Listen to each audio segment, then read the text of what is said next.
बिस्मिल्लाहिर्रहमानिर्रहीम। अस्सलाम वालेकुम। एक शख्स गोश्त को फ्रीज़ करने वाले कारखाने में काम करता था। एक दफ़ा कारखाना बंद होने से पहले अकेला गोश्त को फ्रीज़ करने वाले हिस्से में चक्कर लगाने गया तो गलती से दरवाज़ा बंद हो गया और वो अंदर बर्फ़ वाले हिस्से में फंस गया। छुट्टी का वक्त था और सब काम करने वाले लोग घरों को जा रहे थे। कोई भी मुतवज्जो ना हुआ कि वो अंदर फंस गया है। वो समझ गया कि 2 या 3 घंटों के बाद उसका बदन बर्फ़ बन जाएगा। अब जब मौत यकीनी नज़र आने लगी तो खुदा को याद करने लगा। अपने गुनाहों की माफ़ी चाही और खुदा से कहा कि अगर मैंने ज़िंदगी में कोई एक काम भी फ़कत तेरी खुशनुदी के लिए अंजाम दिया है तो इसके सदक़े मुझे इस कैद से रहाई अता फरमा।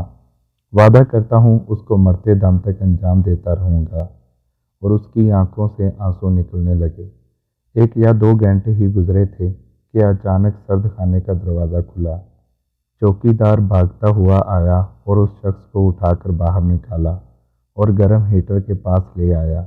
जब उसकी हालत कुछ बेहतर हुई तो उसने चौकीदार से पूछा, तुम कैसे वहाँ आए?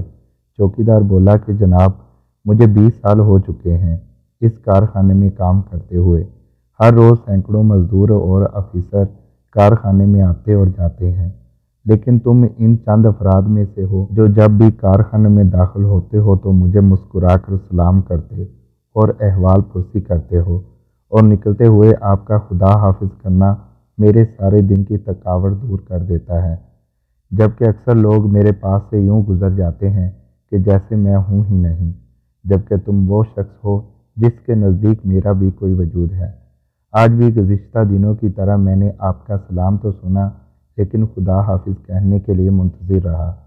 जब ज़्यादा देर हो गई तो मैं आपको तलाश करने चल पड़ा कि कहीं आप किसी मुश्किल में गिरफ्तार न हो गए हों।